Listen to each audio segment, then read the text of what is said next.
Hey guys, just making this new intercooler for the race car.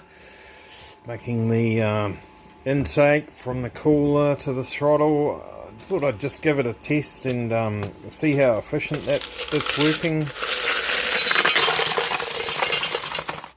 It's not bad, eh? Flows plenty of money. That's what race cars need.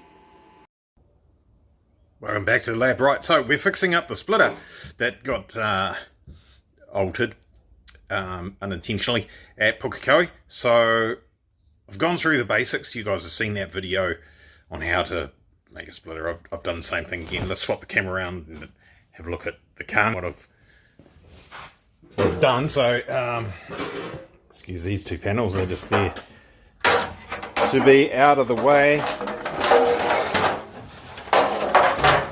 Now they're in the way somewhere else, and that's in the way too. Our 10 litres of gas, which needs to go in that cupboard, dangerous goods cupboard. So this is the splitter that was on the car. A lot of this stuff here was from previous use, from lead foot and stuff like that. It's actually been on the car a really long time now. And as you would have seen, there's quite a bit on the front here that got munted and chopped off, just so we looked a little bit better for Frankton Thunder. Here's a new one on there, looking pretty good. I haven't put fake carbon fibre wrap on that yet, and I haven't put the trim around the edge. Making some splitter rods. I'm talking really fast because America's Cup racing is going to start soon. I've made this one. High quality rod ends from Waikato Bearings and some free machining aluminium. Drilled and tapped threads in there. Just interested to see how much load that's going to take. There'll be 4 of them across the front here. So we're going to test this to destruction. Yeah, when it breaks, it's probably going to damage some things. It'll hit some things and scratch it. Not all that worried, to be honest. There we go. Yeah, we won't hurt our brand new splitter. So if this picks up the front of the car, it's not picking up the entire way to the front of the car, because you look where those rear arms are on that hoist. But if that can pick that off these front arms, I'm going to say it's probably at least 300 kgs.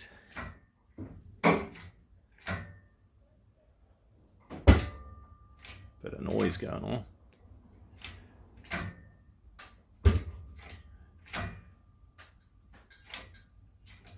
Ooh. Sketchy.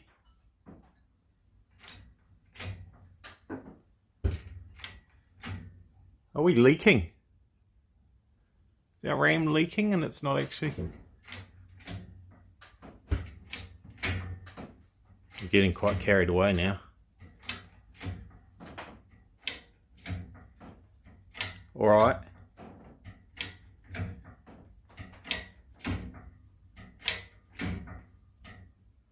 That's definitely taken the weight. That's as high as it needs to be. Car's in the air. Yeah, the other side. No, not the other side yet. So I've just had a warning. America's Cup racing starts in 30 seconds. So I've got to put this down and come back. So time's cranking by. It's Wednesday afternoon already. Got the remainder of my fake carbon fibre on there. That's the last of that. I'll have to get some more. Well, hopefully not anytime soon, right? So the previous one of these splitters lasted from prior to Leadfoot. The last time Leadfoot ran, which was a while ago now. And this one's all looking pretty kosher. So, new splitter rods, new design. Not that there was anything really wrong with the ones that came from Savage Performance. It's just that the way I had put them on the car, leaving bolt heads exposed on the underside here and then grinding it on the ground until the bolt heads looked a little bit like this. Is it going to focus? Probably not. And then eventually 3 of them actually completely gone altogether, which allowed that bit like that were on the bottom, right? So once the end that's holding that disappears, away they go. And then the top end once the splitter rods come loose at the bottom and the top end's wriggling up and down like this, undoes the screws and they fall off and they disappear and you never see them again. So anyway, yeah, not blaming those. It was the install that was an issue. And so what I've done with this one, as you can see, I've got 2 bolts now. 2 bolts on each one and a huge bracket, all nylocks, so nothing's going to jiggle loose. Nylocks up there. Big stainless steel bracket on a 10mm bolt straight onto the chassis, so that's just bomb-proof. You'll see I tested. It's still on the bench. Where is it? You guys will get seasick again. Is it there? My bench is a bit messy. It's there. I found it. There it is. Tested that one and put some chains on it and put the engine crane on it. As you saw earlier, hung that off there. Picked up the whole front of the car. So it was completely off these feet here. But let's be fair, it was pivoting on these back ones here. So anything aft here was acting as a counterbalance, so not really kind of like the whole car, but you know, I'm going to say it's at least 300 kgs of weight was on there. So these are not going to be an issue. 2 bolts, spread the weight out across a bigger area, and look what I've done there. So this is just an offcut, right? So this is from where I've drilled a hole, saw through a piece of aluminium, so that's why it's got a hole in the middle of it. No, it's under the car. You're not going to see it until I show you like this. Countersunk bolts though. Can't grind the heads off those, not without grinding through this hot entire disc, and it's set back from the front a little way so that in theory it'll be this here that gets a beating and not that. And I'm going to actually put a couple of little blocks of wood, is what people use. You put a little block of wood along here, a couple of screws through it, and one over here somewhere, so it's that bottoms out on the ground, not the aluminium trim. While we're under here though, look, looks bloody good, doesn't it? And I did some gold, more gold. Gold like a show car. Now, so that centre tube that you see that's running to the back, that's right smack bang in the middle of your screen right there, that's the cold water that runs to the back for the intercooler system. And stupidly, it sits right next to the hot water from the engine coolant, so I'm thinking there's a bit of radiant heat coming across through there, even though there's like 200 km an hour of cold air blowing right over those tubes. I think we're getting some heat soak into that system, because I could see inlet air temps rising, correlating with engine coolant temps, and falling with, so the two of them were moving quite in unison, so to speak. So sorted that anyway. There's a shiny thing in the middle of your screen there on the end of that drive shafty thing. The CV boot failed on that one, just blew apart at whatever speed. This fastest car's gone right, so that's a brand spanking new one in there. That should be alright. The other one was second handy, so it could have been very old. That joint showed signs of getting pretty warm. The little balls inside, well, they're not little actually, they're quite large. I was going to make a rude joke, but I won't. That joint showed some signs of those balls getting quite warm. Not so much the grease. Grease smelled alright, looked alright. Balls look like they've been quite hot, so I've replaced that with another joint. I'll keep an eye on that. This shaft here at 260 k's an hour, that's doing 10,000 RPM. And 10,000 RPM, it's a little bit of an angle. It's not massive. I was going to say 7 degrees. It might not even be 7 degrees. It could be generating heat, or it could be coming from transfer box. I did keep going. You see in the previous videos, there's some warning lights come up on dash. One of them is for the transfer box temp. Got to about 125, 130, I think it might have been at peak. Did keep going. I probably should have stopped, but it'll be right. It wasn't climbing that fast. And it's all okay. I'm happy for it to run at that temp. It just brings up warning lights. But that heat then goes into that CV joint, you see. So that could be what's going on there. I will look at some ducting to get that cooled down. There's, you can sort of see there's daylight through that hole there.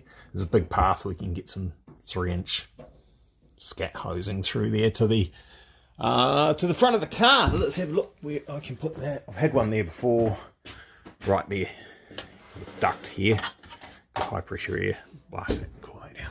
Anyway, so that's looking pretty good. I think I will do something in the middle here to support this. I suppose I could just do a third rod in the middle there. Okay, that's probably looking more like a suspension bridge than the front of a race car, but whatever, needs must. 3 of those now, rather than 4 of the little wee small ones. So we've got 6 attachment points with those M6 bolts. Way heap strong enough. Plenty. And as I showed you earlier, we got those discs under there to spread the load out. 1, 2, 3. I was going to do some more at this end here, but we probably don't actually need them. And I've done these just to wind people up more than anything. So it's basically, it's just a gusset to give it some guts, so that's got some strength. I can sit on there. I'm 95 kgs and I can sit on there and nothing's moving at all. So we should be right by the time we've got, you know, if you can take 95 there, plus 95 there, plus 95 there, plus 95 there, whatever that is, quite a lot. Might get a couple of people and see if we can sit on here and see what moves. I know this area here, right there, it's subjected to a little bit more force than what that can handle, because that edge there, oh, you might be able to see it with my hand there, has buckled ever so slightly from the weight. As it turns out, I want to actually do a bit of a, let's call it a gurney strip here anyway, come out nearly as far as this, just to deflect the air away from the tyre. I'll come up and I'll taper it in at the top there. So that'll actually give that some guts anyway if I put a bit of a return along here. So I'll do that out of 3mm, so it's got heaps of strength. That'll do. Looks alright. So there you go. Not bad. Fixed. I'm going to put those panels, they need to go up on there. And then we need to get on with some other things. But there's a box has arrived. Well, let's do an unboxing, eh? I wasn't going to. As you can see, I'm not really, well, it's sort of prepared, but not really. What's in here, do you reckon? Not sure if I've mentioned anything about this online. I've been talking about it for a long time. So, it's one of those. Can you see what it is? Yeah, I can see what it is, because I know what it is. It's a, oh, it's been painted. That's interesting. It's going to make it harder, actually. Being painted. What a nuisance. Because I'm going to chop this up and change it. It's an Intercooler. A big bastard. Water to air. I wonder what the core's like inside. Oh, yeah, bar and plate. It's supposed to be a true water to air core in there. We'll see. We'll see how it goes. Those tanks are useless, well, to me, so I'll be chopping those off, and yeah, oh, this one might be alright. These ones here, the water tanks are probably going to be okay. I'll just, yeah,